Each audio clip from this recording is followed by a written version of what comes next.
খা বাবা খা, আর কয়টা দিন পরে তো কুরবানি দিয়ে দেবো। ওদিক যাচ্ছে খারাপ গরু কিনার থেকে ঘাসও খায় না, কোনো কিছুই না, কাছে গেলে খালি দৌড় মারে, খালি ঘুরে ঘুরে বেড়ায়। আর কয়দিন পরে কুরবানি দিয়ে দেবো। কিরে বন্ধু, হ্যাঁ বন্ধু। এটা কি গরু না হরি? আচ্ছা দালাল সাহেব, এই গরুটা আপনার মনে হয় যে এই গরুটার মাংস কতটুকু হবে? আমার 40 বছরের অভিজ্ঞতাতে তো মনে হয় 2 মণ মাংস তো হয় লাগবে। আচ্ছা এই যে এই গরুটার দাম কত হবো? গরু যদি দুধ দেয় তাহলে তো 1.5 লাখ টাকা হওয়াই দরকার। এই কি কথা দালাল সাহেব, এই কুরবানির গরু কি দুধ দেয়? না দিলেও তো যদি কমও দেয়, হ্যাঁ, তাও তো 1 লাখ টাকা হওয়া লাগবে। ওর সাথে খবর দেন, যা হরিণটা পাচ্ছি ভাই। চলো চলো ওর সাথে খবর দেন।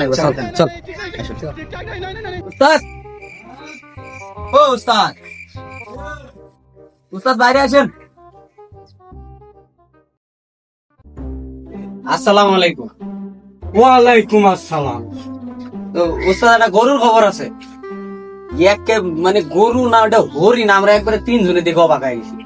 গরু তো ঠিক আছে, তাও ইনজেকশন মারা গরু না তো হাইব্রিড। মিনিমাম 1.5 লাখ টাকার দাম হবো। কোনো হাইব্রিড ইনজেকশন মারা কোনো গরু নয় ওস্তাদ, একবারে খাঁটি হরিণের মতো। আমরা নিজে দেখে আসছি। এটা অবশ্য ঠিক, একদম ফ্রেশ গরু। আপনি অর্ডার দিলে কিন্তু এই যে আজকে যা নিয়ে আসতে পারি। এই কারণে তো আমার গ্যাংয়ে আমি নতুন কোন ছেলেবেলে ঢোকাই না। কেন ওস্তাদ? মিনিমাম আরো 5 দিন পরে গরু নিয়ে আসবা, 5 দিন কিংবা 1 সপ্তাহ পরে। আজকে নিয়ে আসলে কি হবো? এখন যে তোরা গরু নিয়ে আসবি, এই 5 দিন পালবো কিনা, এই 5 দিন খাওয়াবো কিনা? তোরা গরু নিয়ে আসবি চান রাতের দিন, ঈদের একদিন আগে, তাহলে সকালবেলা উঠেই গরু কোরবানি দেবো। না রে ওস্তাদের থেকে মেলা কিছু শিকার আমাদের আছে, একবারে বুদ্ধি মুদ্ধি মানে পাইকা দানা দাঁড়া হয়ে গেছে।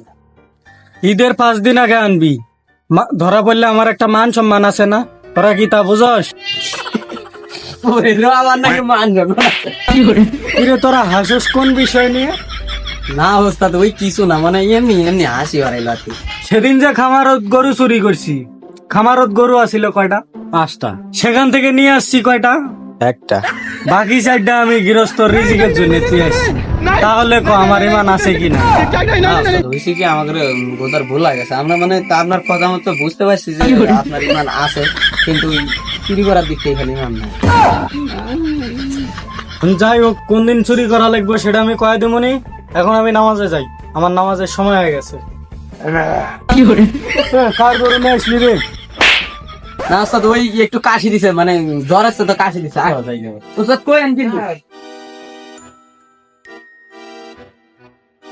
ইমাম সাহেব, এবার কিন্তু আমার গরুটা আগে কোরবানি দেওয়া লাগবে। না যাই করেন ইমাম সাহেব, এবার দয়া করে একটু কুরবানি ঈদের পরের দিন বা কুরবানি ঈদের দিন আমার গরুটা একটু কুরবানি দিয়ে দিন, কারণ এর আগের বার ঈদের 4 দিন পরে আমার গরু কুরবানি করে দিছে। তাও মানে 4 দিন পরে আসে নাই, তাও আমার জোর করে আনা নাইছে। সমস্যা নাই, 2 দিনের মধ্যে তোমার আগে দিয়ে দিবি, সমস্যা নাই। তাও 2 দিন গেছে, ঈদের দিন আর সময় পাবো না। যাই হোক ইমাম সাহেব, আমার গরুটা তাহলে কোন দিন কোরবানি দিবেন? তুমি কুরবানি দিবা? কার গরু কুরবানি দিবা? এই মিয়া, তুমি এডি কি কও? কার গরু মানে আমার গরু কোরবানি দিব? না মানে রাস্তায় যার গরু দেখো সেটাই তো তোমার হয়ে যায়, এই জন্য কইলাম আর কি। কথাবার্তা হুশ করে কইও বাবু। হ্যাঁ আমি মানি আমার কিছু বছর আগে একটা কেলেম ছেলে, কিন্তু এখন আর কোনো কেলেম নাই, আর আমি ওইসব ব্যবসা বাদ দিছি। আমি পায়ের গাম মাথা ফালায় একটা খামার দিছি, সেই খামার থেকে একটা গরু কোরবানি দেব। আল্লাহ কি আমার কোরবানি কবুল করবে না? আচ্ছা করবো, বসো বসো বসো, বসে কথা কও। হ্যাঁ, হুশ করে কথাবার্তা কইন তাহলে। কুরবানি দেওয়ার কিছু নিয়ম আছে, যেমন মনে করে এই চুরি করা গরু, তোমার লাভের উপরে টাকা নিয়ে গরু কিনে গরু কুরবানি দেবে, এগুলো হবে না, বুঝছো?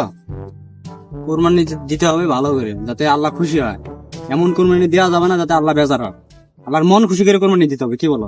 মনে করেন একটা লোক আগে বেহালালি ভাবে টাকা উপার্জন করছে, এখন সে হালাল ভাবে টাকা উপার্জন করে, এবং হালাল টাকা দিয়ে আমি একটা গরু কোরবানি দিই, তাতে কি আমার কোরবানিটা হবে না? কেমনে হয়? তোমার তো প্রথমে টাকাটাই হারাম। বাবা, ওটা আমার হালাল টাকা, আমি গরুর খামার করিয়া খাই, ওটা আমার হালাল খামার।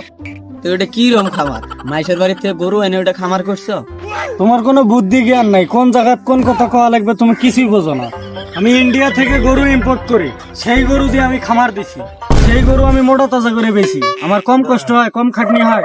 ও বাবা, ওই যে তোমার ছেলে বেলে যে রাত্রে যে সর্ষের তেল মেখে ইন্ডিয়া যায় গরু আনবে, তাহলে রাত করে যায়। আমি তো ভাবছি যে ইন্ডিয়া যাইতে পাসপোর্ট লাগে, ভিসা লাগে, কিন্তু রাত করে যে সর্ষের তেল মাখলে যে ইন্ডিয়া যাওয়া যায় এইটা তো আমি জানতাম না।